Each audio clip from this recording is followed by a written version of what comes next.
વિદ્યાર્થી મિત્રો, કેમ છો? આજે આપણે ધોરણ 8 નું પ્રકરણ માપન તેના વિશે શીખીશું.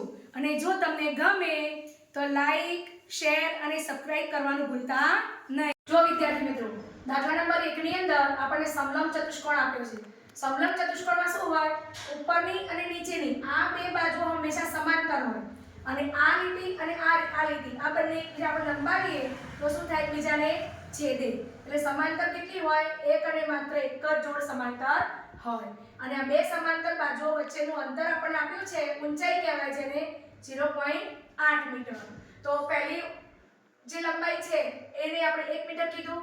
બીજી જે સમાંતર બાજુ છે એની લંબાઈ આપી છે b બરાબર 1.2 મીટર અને ઊંચાઈ બરાબર 0.8 મીટર. તો સમલંબ ચતુષ્કોણનું આપણે ક્ષેત્રફળ શોધવું હોય તો પ્રથમ 1/2h કૌંસમાં a plus b. હવે a plus b એટલે શું? બે સમાંતર બાજુઓના માપનો સરવાળો. તો 1/2 ઊંચાઈ આપી છે આપણે 0.8. તો પોઈન્ટ આપણે કાઢીએ દશાંશ ચિહ્ન એટલે કેટલા આવશે? 10. અને કૌંસની અંદર a એટલે 1 મીટર અને b એટલે 1.2 મીટર. તો 1/2 ને 2 ને 8 વડે ભાગાકાર કરીએ એટલે 4/10 અને આનો 1.2 અને 1 નો સરવાળો 2.2. હવે આપણે ગુણાકાર કરી દઈશું તો 22 4 88 એટલે કે 8.8 થાય અને છેદમાં 10 જે અહીંયા છે તેનાથી.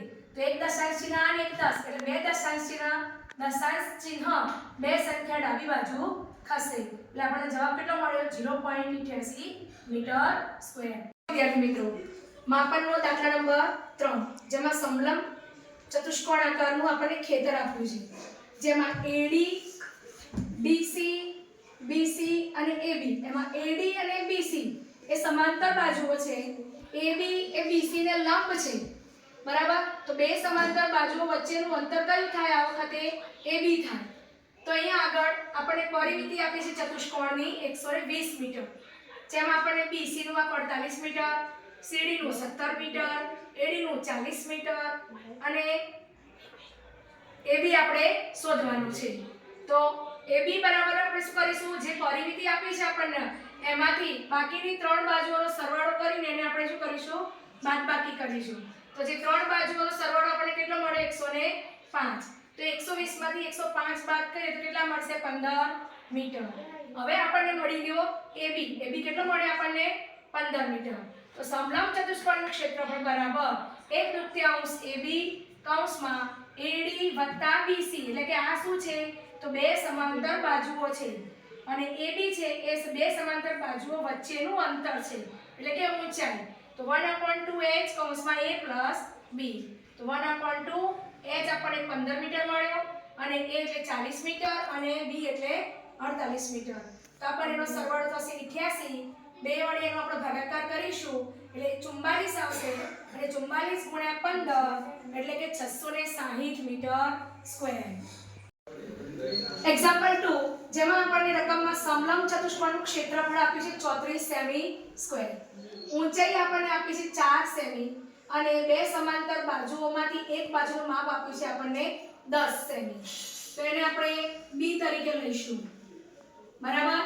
હવે સમલંબ ચતુષ્કોણનું ક્ષેત્રફળ બરાબર 1/2h કૌંસમાં a plus b. તો અહીંયા ક્ષેત્રફળની નીચે આપણે ક્ષેત્રફળ મૂકીશું 1/2h ની જગ્યાએ આપણે મૂકીશું 4 સેમી. a આપણે શોધવાનો છે અને b આપણને 10 આપેલા છે. તો 2 દુ 4 એમ છેદ ઉડી ગયો, અહીંયા 2 આયા. હવે 2 જે ગુણાકારમાં છે જમણી બાજુ એ ડાબી બાજુ જાય તો ક્યાં જાય? ભાગાકારમાં. એટલે 34/2 થયા અને આ બાજુ વધ્યું a + 10. હવે 34 નો 2 વડે ભાગાકાર કરીશું એટલે કેટલા મળશે? 17. હવે 10 આપણે પ્લસમાં છે એ ડાબી બાજુ જાય તો શું થાય? માઈનસ. તો 17 - 10 બરાબર a.